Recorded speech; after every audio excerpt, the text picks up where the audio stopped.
돌싱남, 돌싱녀라는 말도 유행한 지 꽤 되었습니다. 혼자 살기를 선택하거나 또 혼자 살 수밖에 없는 그러한 상황이죠. 그것이 잘못되었다라고 하는 것은 아닙니다. 하지만 지금 우리 사회를 볼 때 혼자 살든 또 함께 살든 관계없이 아프고 또 힘들어하는 영혼들이 한 영혼 한 영혼이 참 많다라는 것입니다. 몸은 바쁘게 움직이고 있는데 마음은 왜 점점 더 병들어 가는 건지 모릅니다. 우리나라는 유치원생들도 참 사는 게 힘들다고 합니다. 덴마크 사상가 키에르 케고르는 1849년에 죽음에 이르는 병이라는 책을 발표했습니다. 이 책은 나사로에게 하는 예수님의 말씀 요한복음 11장 4절을 묵상하는 가운데 케르케고르가 제목을 작성하게 되었습니다. 11장 4절에 보면 요한복음 이 병은 죽을 병이 아니라라는 예수님께서 나사로가 병이 든 상황을 빗대어서 한 말입니다. 그 당시 생명력을 잃어버린 덴마크의 교회들 또 그 사회를 비판적으로 보면서 죽었다가 다시 살아난 나사로의 병에 비하면 지금 사람들이 심각하게 병에 걸려 있다. 그것은 죽음에 이르는 병이다. 라고 진단했습니다. 여기서 죽음에 이르는 병은 인간의 절망을 말하고 있습니다. 이 절망은 자아상실, 자기 스스로 자기가 누구인지를 모르고 살고 있는 그러한 자기를 잃어버린 존재들. 그래서 이런 사람들은 인간으로서 고독과 또 관계의 단절을 맞이하게 된다라고 했던 것입니다. 케이르 케고르는 인간의 고독과 절망, 즉 인간이 죽음에 이르게 된 병, 이것은 인간이 하나님을 예배하고 있는 것 같지만 실제적으로는 하나님을 부정하고 거절하게 된 결과라고 보았습니다. 이런 죽음에 이르게 된 병자들이 하나둘 모여서 사회를 이루고 공동체를 이룰 때 그 사회가 얼마나 위험천만한 것인가를 고발했던 것입니다. 키에르케고르는 기독교 철학자답게 이 죽음에 이르게 하는 자기 상실, 또 절망, 고독, 이런 병을 치유할 수 있는 유일한 길은 사망에서 생명으로, 죽음에서 부활로 다시 살아나신 예수 그리스도를 정말 믿는 신앙이어야 한다. 신앙밖에 답이 없다. 바른 신앙이어야 한다라고 답변했습니다. 오늘 우리가 읽은 요한복음 4장에는 예루살렘을 방문하다가 갈릴리로 올라가는 예수님과 그의 제자들이 소개됩니다. 남쪽 유대와 북쪽 갈릴리, 그 중간에 있는 지역이 사마리아라고 하는 큰 지역입니다. 한번 지도를 보실까요? 지도를 올려주세요. 예, 듣기를 거부합니다. 그러면 할 수 없는 거죠, 그렇죠? 빨리 주시지. 북쪽의 갈릴리와 남쪽의 유다. 여러분이 보라색을 보시면 갈릴리가 있습니다. 그리고 남쪽의 끝에 주홍색의 유다가 있죠. 그 사이에 사마리아가 있습니다. 여러분 혹시 눈이 좋으시면 그 사마리아가 보이고, 그 다음에 그 사마리아 밑에 오늘 우리 성경의 본문이 되는 세겜, 그 수가성이 있었던 그 세겜 지역이 아마 여러분 보이실 수 있을 겁니다. 바로 옆에가 그리심산입니다. 유대인들은 북쪽에 사는 갈릴리의 유대인이나 남쪽에 사는 예루살렘의 유대인들은 이 사마리아 지역을 통과하지 않고 동편의 요단강 쪽으로 가서 또 다른 보라색, 즉 베레아 지역을 거쳐서 그래서 갈릴리로 또 예루살렘으로 내려오곤 했습니다. 그것이 지금 오늘 우리 성경에 간접적으로 설명이 되고 있는 것입니다. 그 이유는 유대 주민과 또 이 갈릴리에 있는 또 유대인들이 이 사마리아에 있는 사람들과 오랜 그러한 분쟁과 갈등이 있었기 때문입니다. 지도 내려주셔도 됩니다. 500년이 넘는 갈등이었기 때문에 사실은 이 갈등이 1, 2년이 아니었습니다. 그래서 서로 같은 유대인이지만 서로를 죽이기도 하고 또 많은 살인들이 또 전쟁들이 실제로 있었습니다. 그 이유는 이 사마리아 지역에 사실 꽤 오래전부터 구약 성경 그 끄트머리서부터 이 아시리아라고 하는 이방 국가가 쳐들어오는데 이 이스라엘 팔레스타인의 그 거점 도시 지역인 사마리아를 점령해서 북쪽 갈릴리와 남쪽 유대의 그 연결고리를 끊어버린 겁니다. 인간으로 치면 허리를 이렇게 끊는 것이죠. 그래서 아시리아 사람들은 자기네 사람들을 이 사마리아에 심어서 그래서 유대인들과 함께 살게 했고 결혼하게 했고 그래서 혼혈의 그 사람들이 바로 사마리아 사람의 대다수를 이루게 된 것입니다. 그러니까 사실 이들은 유대인인 것은 맞습니다. 그러나 반쪽 유대인인 것이죠. 그러다 보니까 사마리아의 사람들이 북쪽과 남쪽의 유대인들에게 무시를 당하고 홀대를 당했던 것입니다. 오늘 우리 본문은 예수님께서 한 경건한 유대인인 나사렛 예수께서 그의 제자들과 함께 사마리아를 통과하는 것입니다. 다른 지역으로 가지 않고 사마리아를 의도적으로 통과하는 것을 보게 됩니다. 그러면서 예루살렘에서 절기를 지키고 지금 다시 고향 갈릴리 나사렛으로 올라가는 길에 벌어지게 된 이 사마리아에서의 사건입니다. 4장 4절 우리 본문을 보면 예수님께서 어쩌다가 사마리아로 가시는 것이 아닙니다. 오늘 우리 성경에 사마리아를 통과하여야 하겠는지라 라고 하는 이 말은 사마리아를 반드시 통과해서 내가 지나가야만 하겠다라는 must입니다. 예수님께서는 사마리아 지역의 한 작은 수가 동네를 방문하기로 단단히 이 예루살렘에서부터 마음 먹고 그 지역에 들어가신 것입니다. 여러분이 이번 한 주간에 초청하기로 마음먹은 사람들을 데리고 오기로 마음먹은 것 같은 그런 각오일 겁니다. 1029명이라고 하는 이 초청 대상자가 이렇게 통계가 되어 있는데요. 지금 예수님께서 사실 그와 같은 마음으로 사마리아 지역에 들어가신 겁니다. 그곳에서 사마리아 남자를 만나는 것이 아니고 여자를 만나기를 원하셨습니다. 오늘 우리는 이 사마리아 한 여인을 주목하면서 이 여인의 고백과 또 이 여인의 증언을 우리는 묵상하려고 합니다. 오늘 우리의 상황과 또 지금 이 세상에 있는 아직 예수님을 알지 못하는 그 사람들, 그들을 왜 우리가 초청해서 예수님을 알려드려야 하는지를 함께 우리가 고려 묵상하면서 말씀을 받기 원합니다. 첫째로 사마리아 여인, 그는 이 세상의 인생살이 가운데 깊은 목마름에 빠져 있던 사람이었습니다. 세상살이가 고달팠다라는 말입니다.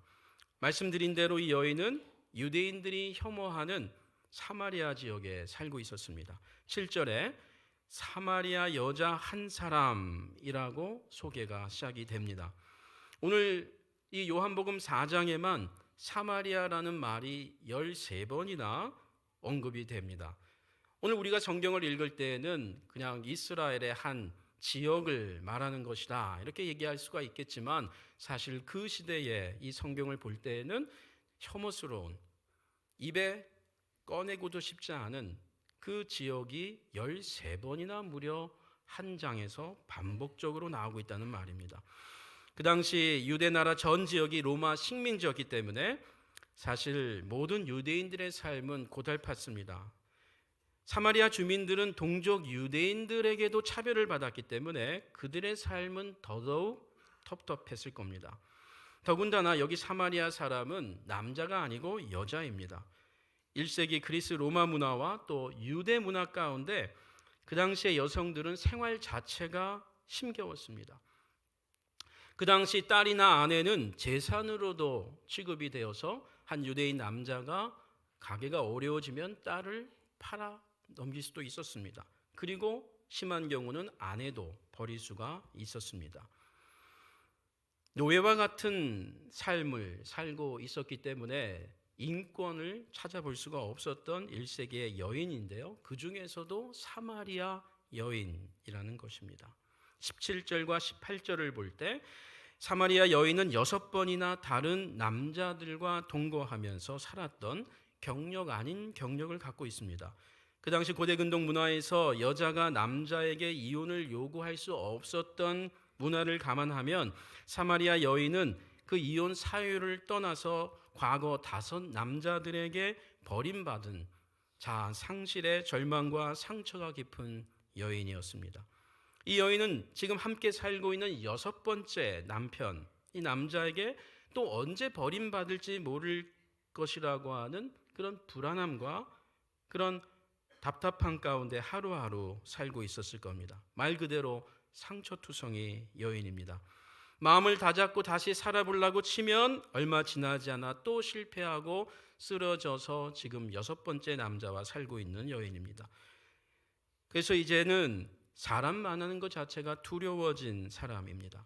이 사마리아 여인이 마을 우물물에 나와 마실 물을 기르러 나온 시간이 우리 성경 6절에 보면 때가 6시쯤이다 라고 합니다. 역시 오늘 우리가 말하는 6시가 아닌 그때의 6시는 오늘 우리 시간으로 정오 12시가 됩니다. 그 당시 고대 근동 사람들은 그 뜨거운 햇빛 때문에 정오에는 나오질 않습니다. 이 여인은 사실 12시에 사람들이 나오지 않은 그 시간을 일부러 택해서 바깥 출입을 한 것입니다. 그리고 꼭 필요한, 살기 위해서 꼭 필요한 물을 기르러 나왔던 것입니다. 사람들이 두려웠던 것이죠. 사마리아에 살고 있는 다른 사람들도 유대인 사람들도 아니지만 같은 동족, 같은 지역의 사마리아 사람들이지만 그들에게도 손가락질을 당하는 여인으로서는 그 사마리아 동네 사람들도 보고 싶지 않았던 겁니다. 어쩔 수 없이 물을 마시기 위해 최소한의 외출만 했던 겁니다. 요한복음 4장에 이 물이라는 말이 14번이나 나옵니다. 물 좀 달라. 왜 나에게 물을 달라고 하십니까? 살아있는 물을 주겠다. 그것을 도대체 그 물을 어디서 풀 수가 있습니까? 이 물이라는 단어가 14번이나 나옵니다. 과거의 상처에서 헤어나지 못한 채 무의미한 생활을 반복하며 살아가는 사마리아 여인. 이 여인의 삶은 오늘 이 세상살이에서 여러 종류의 갈증으로 목말라 하는 현대인들의 전형과 같습니다. 이런저런 이유들로 인해 이 사회로부터 갑질을 당하고 소외당하고 무기력에 빠진 채 하루하루를 그냥 버티면서 살아야 하는 현대인들, 자기 실망이나 세상에 향한 분노가 겹치면서 삶의 회의 속에 살고 있는 현대인들, 이들은 오늘의 사마리아인들입니다. 이름을 갖고 있었지만 자기 이름보다는 이런저런 타이틀에 또 비아냥거리는 그러한 용어들로 인해서 불려졌던 그와 같은 한 여인. 이 여인의 이름이 밝혀지지 않는 것은 아마 이 사마리아에서도 이 여인의 이름은 부르지 않는 것 같습니다. 지금 6번째 남편과 살고 있는 저 여인. 결국엔 사마리아 여인처럼 오늘 우리도 자기 자신도 자기 이름을 잃어버린 채 살고 있는 사람들이 아닌지 모르겠습니다.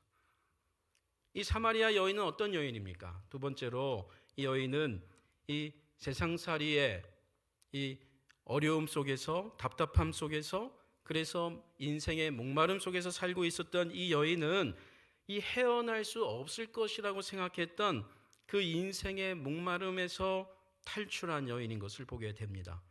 세상살이가 그렇게 허무하지만은 않음을 깨닫게 된 여인이었습니다. 자신을 끈질기게 따라다니던 과거의 상처와 두려움에서 벗어나게 된 사람이었습니다. 어떻게 이런 일이 발생한 것일까요? 한 사람을 만나게 되었습니다. 한 남자를 알게 되었습니다. 이전에 만났던 5 남자들과 달랐습니다. 지금 살고 있는 6번째 남자와도 분명히 달랐습니다. 그는 갈릴리 출신 나사렛 예수를 만났습니다. 예수님의 외모가 출중해서 이 여인이 변화된 것은 아닌 것 같습니다. 사마리아 여인이 만났던 이전 남자들은 모두 다 한결같이 이 땅에 속한 남편이었습니다. 하지만 그가 약속에도 없이 뜻밖의 만난 한 나사렛 출신의 남자는 이 땅에 속하지 않고 하늘에 속한 남자였습니다.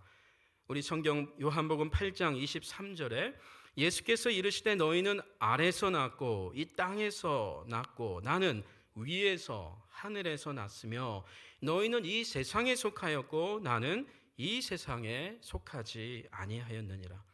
늘 물을 기르러 나오던 사마리아 여인은 목이 마른 갈증을 해소하려고 우물가로 나왔습니다. 하지만 이 여인은 몸의 갈증과는 비교할 수 없는 인생의 총체적인 갈증 속에 허덕이던 자였습니다.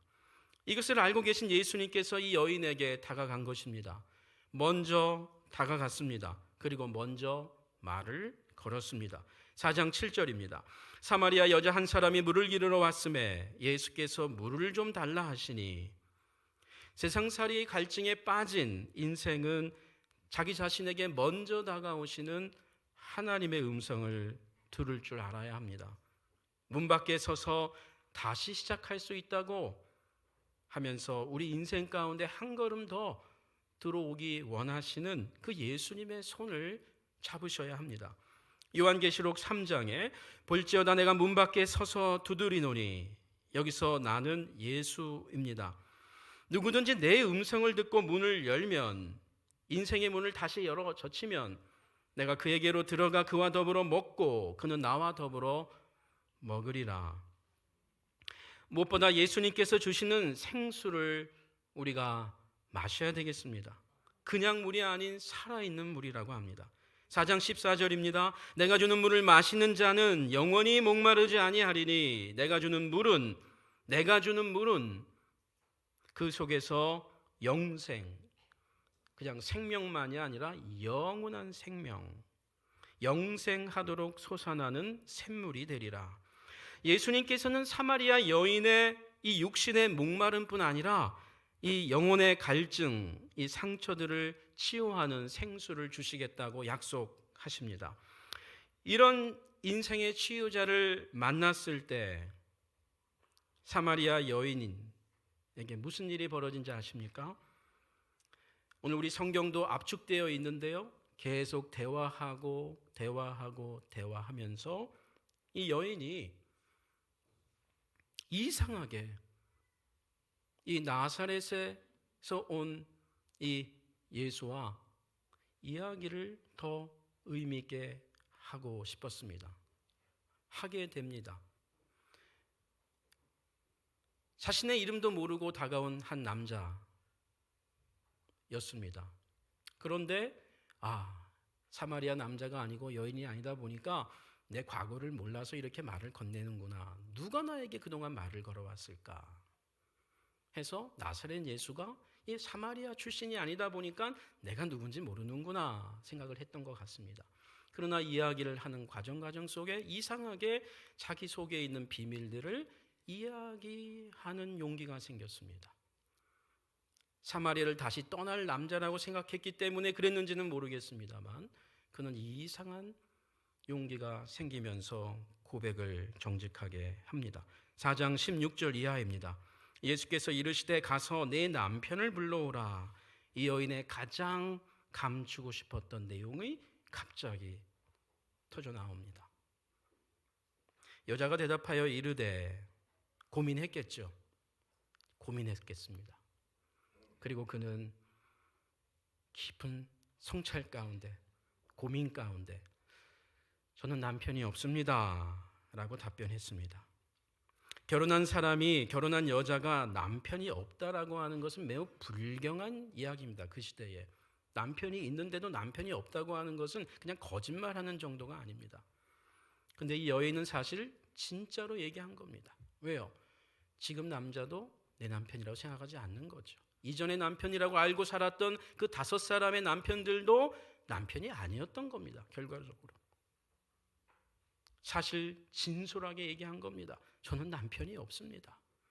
많은 남편들이 있었지만 지금 살고 있는 남자도 남편도 남편이라고 할 수 없습니다. 그래서 그냥 모든 것을, 그 속에 있는 모든 것을 한 문장으로 저는 남편이 없습니다 라고 답변했던 것입니다. 숨기고 싶었던 과거의 상처, 이웃들에게 말하고 싶지 않았던 것들, 아니 도무지 말할 수 없어서 죽을 때까지 숨기고 싶었던 비밀들, 그런 것들을 예수님 앞에서 고백할 수 있는 힘이 점점 생기게 됩니다. 나는 남편이 없습니다 라고 하는 이 의미는 오늘 어떤 분들에게는 이런 말로 고백될 수가 있습니다. 주님, 저는 아내가 없습니다. 아내가 없어서가 아니에요. 결혼했습니다. 아내가 있습니다. 그런데 저는 아내가 없습니다. 이렇게 말하고 싶은 사람이 지금 있는 시대입니다. 저는 부모가 없습니다. 역시 부모 없는 자녀가 어디 있습니까만 저는 부모가 없습니다 라고 말하고 싶은 자녀들이, 자식들이 너무 많습니다. 저는 자식이 없습니다. 5명이나 있지만 저는 자식이 1명도 없습니다. 저는 친구가 없습니다. 저는 지금 직장을 다니고 있지만 당신 직장이 어디입니까? 남들이 들으면 부러워할 만한 직장이지만 저는 직장이 없습니다. 저는 사업이 없습니다. 하는 일이 없습니다. 말하자면 이런 고백인 셈이죠. 주님, 저는 외로운 사람입니다. 나름 열심히 살아왔는데 돌아보니까 저 혼자인 것 같습니다. 주님밖에 의지할 곳이 없습니다. 주님께서 저를 돌보아 주셔야만 합니다. 저는 남편이 없습니다 라고 말한 이 사마리아 여인이 자기 속에 있는 것을 그대로 토로한 직후에 예수님께서 뜻밖에도 네 말이 맞다. 너 과거에 남편들이 있었지만 지금 사는 남자도 네 남편이 아닌 거 맞다라고 했을 때 이 여인이 깜짝 놀라게 됩니다. 한 번도 얘기해보지 않은 내용을 다 알고 있는 낯선 남자인 것입니다. 이 여인의 마음이 더 열리게 됩니다. 그리고 20절부터 이 여인은 예배에 대해서 묻기 시작합니다. 즉 하나님과 교제하기 원했던 갈급함이 이 여인에게 사실 있었던 겁니다. 사마리아에서 예배드리던 그리심산에 성전이 있었지만 사실 사마리아인들은 그들을 또 이 여인을 못 오게 한 것입니다. 유대인들은 사마리아 사람들이 예루살렘 성전에 못 오게 했듯이 이 사마리아 사람들은 이 여인을 또 못 오게 한 겁니다. 네가 감히 어떻게 성전에 올 수 있겠냐? 그렇게 6명의 남자들과 살았던 네가 어떻게 해? 그러나 이 여인 안에는 정말 하나님을 예배하고 싶었습니다. 하나님을 좀 알고 싶었습니다. 그래서 이 여인은 남편 이야기가 끝나자마자 예배에 대해서 예수님께 묻기 시작합니다. 이것은 결코 우연이 아닙니다. 자신의 무능을 알고 다른 사람들도, 남편도 아내도, 내가 믿었던 사람도 내가 믿을 수 없는 나약한 존재라는 것을 알게 되었을 때 인간은 비로소 절대자 하나님을 찾게 됩니다. 그러면서 우리 예수님께서 이 여인에게 하는 위로입니다. 우리가 잘 아는 4장 24절에 하나님은 영이시니 예루살렘도 아니고 지금 사마리아 성전도 아니고 하나님은 영이시니 인간이 아니시니 영과 진리로 예배할 수 있다.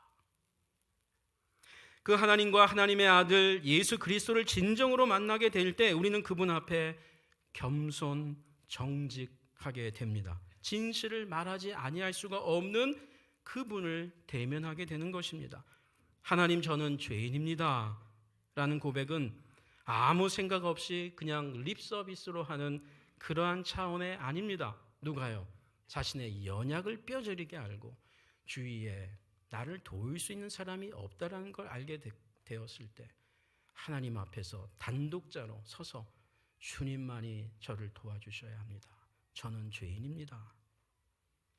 사마리아 여인은 과거 잘못된 만남과 사연들로 많은 상처를 갖고 있었습니다. 하지만 이 여인은 인생에서 꼭 만나야 될 이 세상의 유일한 사람을 만나는 복과 은혜를 입었습니다. 자신이 예루살렘이나 갈릴리로 찾아가서 만난 것이 아닙니다. 예수님께서 이 한 사람을 위해 사마리아 작은 수가라는 동네에 목적을 가지고 방문하신 겁니다. 예수님께서는 이 여인이 나올 시간과 장소에서 기다리고 계신 분이었습니다. 그리고 마침 그 여인이 나왔을 때 여인에게는 우연하게 보였지만 이 여인은 나사렛 예수의 음성을 듣게 됩니다. 나에게 물 좀 주십시오. 먼저 말을 건넸습니다.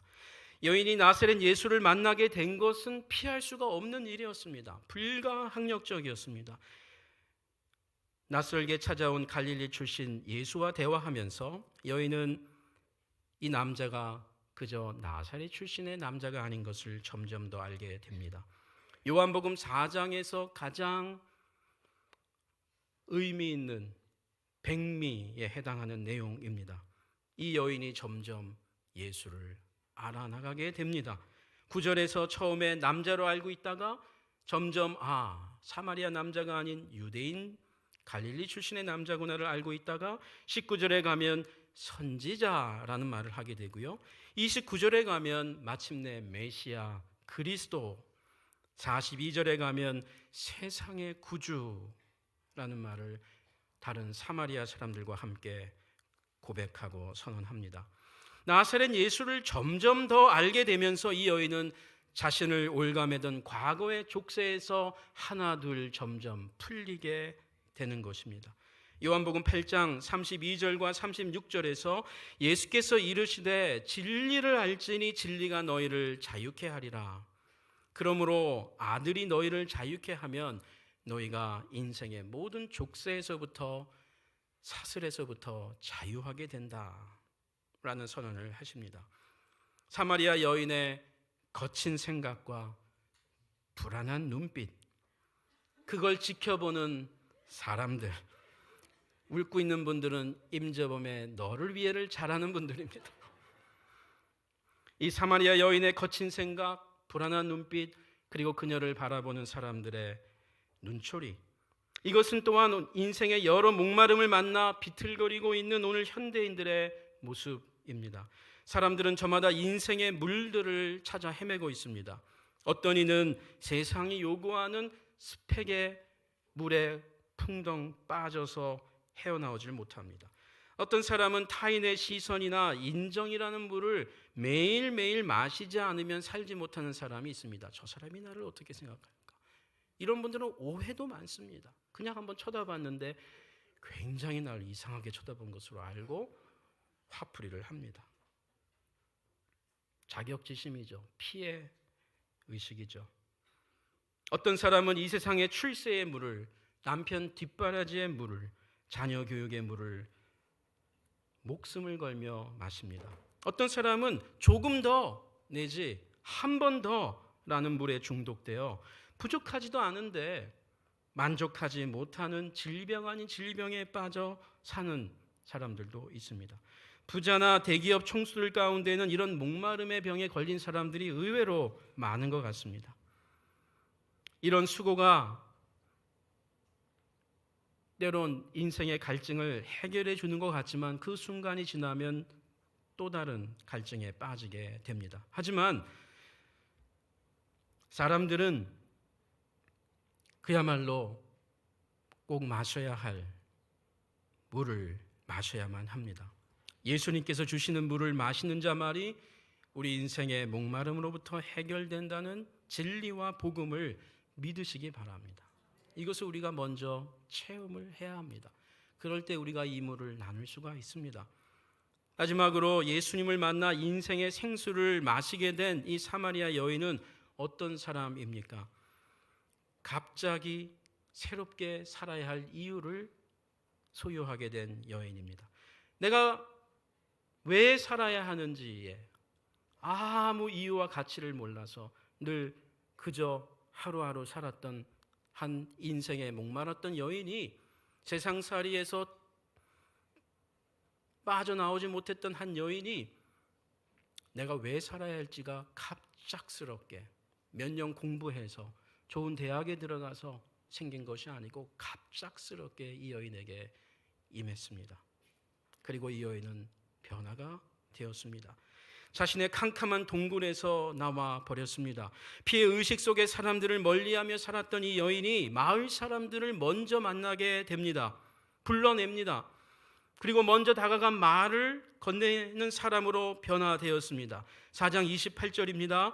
여자가 물동이를 버려두고 동네에 들어가서 사람들에게 이르되 내가 행한 모든 일을 내게 먼저 말한 사람을 와서 보라. 이는 그리스도 메시아가 아니냐 하니 그들이 동네에서 나와 예수께로 오더라.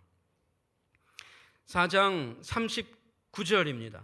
여자의 말이 내가 행한 모든 것을, 과거의 모든 것을 그가 내게 먼저 말해 주었다.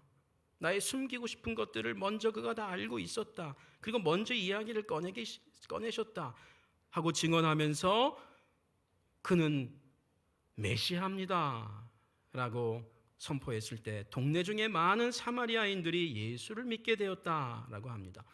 예수님을 만난 사마리아 여인이 오늘 성경에 보면 물동이를 버려두고 동네로 다시 들어가는 것을 소개합니다. 눈길이 가지 않습니까? 물동이를 버려두었다. 매일매일 물을 마시기 위해서 꼭 필요했던 물을 담을 수 있는 그 물동이 말입니다. 이처럼 예수님을 진정으로 만난 사람은 과거 자기 인생의 목마름을 채우는데 꼭 필요했던, 꼭 있어야 된다라고만 생각했던 그것을 과감하게 버리게 됩니다. 미련 없이 포기합니다. 누가복음 5장 11절에 그들이, 여기서 말하는 그들은 예수를 만난 제자들입니다. 베드로, 안드레, 야고보, 요한, 그들은 배들을 육지에 대고 모든 것을 버려두고 예수를 따르니라. 요한복음 3장에 보면 여러분 유대인 지도자로서 남자 니고데모가 나옵니다. 이 사람은 4장에 우리가 보고 있는 이 사마리아 여인과는 모든 면에서 대조를 이룹니다. 일단 여자가 아닌 남자고요. 사마리아 사람이 아닌 유대인이고요. 그리고 유대인의 지도자라고까지 소개가 됩니다. 그런데 그 니고데모도 예수를 만나야 했습니다. 그리고 만났습니다. 그리고 요한복음이 끝나는 문맥에서 그가 예수님을 메시아로 고백합니다. 3장과 4장이라는 이 요한복음의 문맥 안에서 이 세상에 속하지 않는 사람은 아무도 없다는 것입니다. 사마리아 여인같이 세상살이가 고달프고 인권을 찾아볼 수 없고 열악하기 그지없는 사람이든 유대인의 종교 지도자로서, 리더로서 존경을 받고 남자로서 권력도 있고 힘도 있고 존경도 받고 있는 사람이지만 모두가 다 예외 없이 예수가 필요하다. 예수의 생수를 마셔야 한다라는 메시지입니다. 예수님을 진실되게 만나는 사람은 자기 자신을 다시 만나게 됩니다. 주위 사람들도 다시 보이기 시작합니다. 피했던 사람들을 볼 수 있는 용기가 생깁니다. 상처 입힌 사람을 불쌍히 여기는 마음이 희한하게 생기게 됩니다. 그를 위해 기도하는 자로 변화까지 이르게 됩니다. 이것이 성경이 말하는 그리스도의 복음의 능력입니다. 이제 내가 사는 것은 나 혼자만이 아니요 내 안에 예수 그리스도께서 함께 살고 있기 때문입니다. 요한복음 4장에 나오는 사마리아 여인은 처음부터 마지막까지를 볼 때 너무나 바뀐 사람으로 판명이 됩니다. 사마리아 여인이라고 하는 그것이 바뀐 것은 아닙니다. 이 여인의 과거의 행적들이 바뀐 것도 아닙니다. 하지만 4장 28절대로 이 여인이 물동이를 버리는 순간부터 이 여인에겐 이전에 없던 수식어가 따라붙으면서 완전히 다른 사람이 되고 맙니다. 그것은 예수를 만난 사마리아 여인입니다. 그 후 여인은 예수님을 메시아로 고백합니다. 그리고 예수님을 증언하는 여인으로 바뀌게 됩니다. 수가 동네의 많은 사람들이 이 여인의 고백과 증언으로 예수님을 믿게 되었다라고 합니다. 자신의 연약을 고백하는 자리에서부터 시작해서 그리고 자기가 만난 낯선 남자를 증언하는 자리까지 나아가게 된 사마리아 한 여인을 오늘 우리는 보게 됩니다. 오늘 예배 중 성령님께서 우리 각자에게 하시는 음성을 듣기 원합니다. 여러분의 갈증이 무엇입니까? 해결하고 싶은 그 목마른 것이 무엇입니까? 이미 그 목마름을 해결하셨습니까? 그렇습니다. 우리는 이미 목마름을 해결한 자들입니다. 예수 그리스도를 알고 그가 주시는 성령을 마시는 자들은 매 주일마다 예배 가운데 찬송을 부르며 말씀을 들으며 예배를 드리며 기도를 할 수 있는 저와 여러분들은 기도할 수 있는 상황이 아님에도 다시 주님께 나와 감사할 수 있는 기도를 할 수 있는 저와 여러분은 이미 인생의 목마름을 해결한 오늘의 사마리아인들입니다. 그리고 이제 세상에 목말라 하고 있는 그 자들을 향해서 우리가 이 생수를 예수 그리스도의 이 복음을 전해야 되겠습니다. 이번 한 주간 그리고 우리가 이 땅을 마감하는 그 날에 이르기까지 예수님을 우리는 진실되게 고백해야 되겠습니다. 내 안에 있는 것을 숨기지 마십시오. 예수님에게는. 그렇기 때문에 우리는 시간이 필요합니다. 시간을 만들어내야 됩니다. 예수님과 나만이 만날 수 있는 유일한 시간, 그 누구도 나올 수 없는 시간, 정오 12시와 같은 나를 부르지도 않고 내게 전화도 하지 않는 그 유일한 시간과 장소를 만들어내서 예수님을 정면으로 뚜렷하게 쳐다보아야 합니다. 그의 음성을 들어야 합니다. 그리고 그의 손을 잡고 함께 기도를 해야 하겠습니다. 그리고 우리의 목마름을 계속 해결해 나가야 되겠습니다. 우리 현대인들이 너무 바쁩니다. 무엇 때문에 그렇게 바쁜지. 하도 바빠서 어제 내가 누구를 만났는지도 기억을 못합니다. 시간을 만들어냅시다. 그리고 이렇게 바쁘게 살고 있는 우리 세상 사람들을 초청해서 조용한 시간 만들어서 그분들에게 예수 그리스도를 소개하기 원합니다. 예수께서 대답하여 이르시되 내가 주는 물을 마시는 자는 영원히 목마르지 아니하리니 내가 주는 물은 그 속에서 영생하도록 솟아나는 샘물이 되리라. 기도하겠습니다.